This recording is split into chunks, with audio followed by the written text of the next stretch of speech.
What's up, everybody? My name is Sam Pedlow. I'm a member of the Canadian National Beach Volleyball team, and in partnership with California Prunes, we are going to be talking about cooling down from a training session.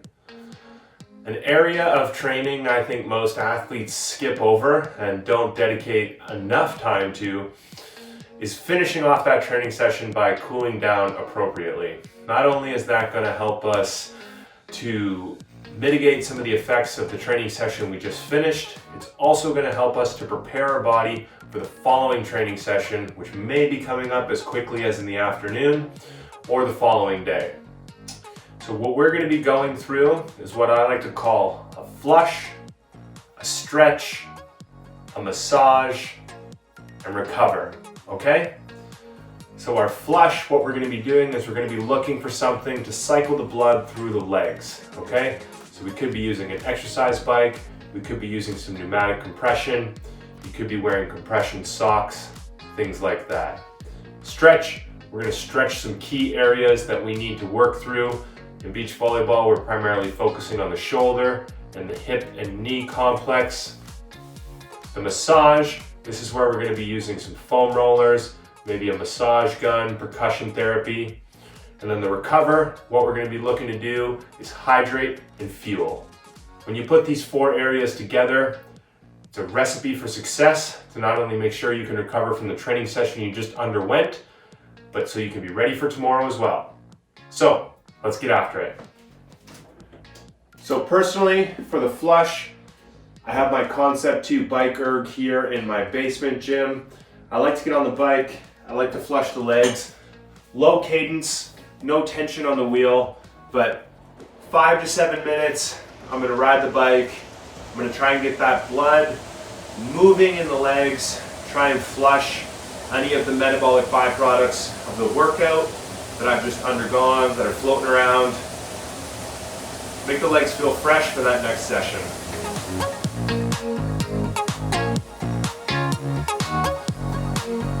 So for the stretch component, like I said, for beach volleyball, what we're trying to primarily work through is things going on with the shoulder, things going on with the hip and knee.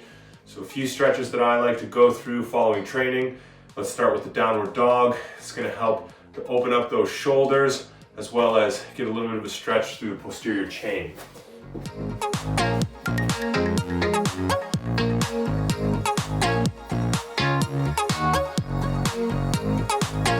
From here, I like to go in the world's greatest stretch. Help open up that chest. And then stretching out that back leg, quads across the front.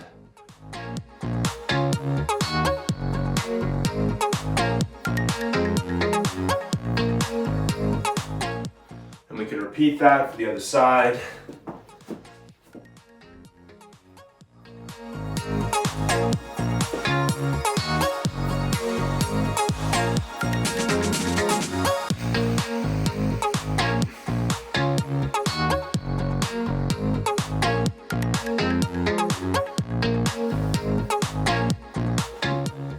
A good rule of thumb at the end of a training session is if it feels tight, show it some love, okay? So you can experiment in this area, but the idea is to work through those areas that might be tight or sore in order to provide some freshness for that next session.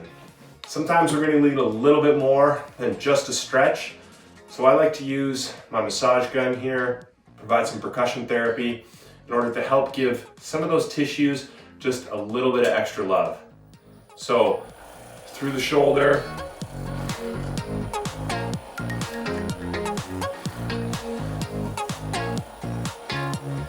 as an overhead support, our shoulder takes a little bit of a beating, so you can get the pecs, you can get the serratus and lats, you can get the bicep tendon.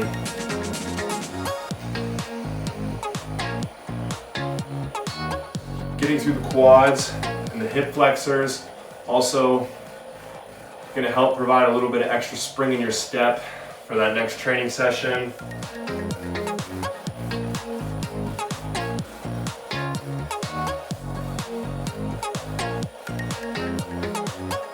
Can't forget about the calves. As an athlete who's in the sand, our feet are constantly gripping, so an area that can get quite tough.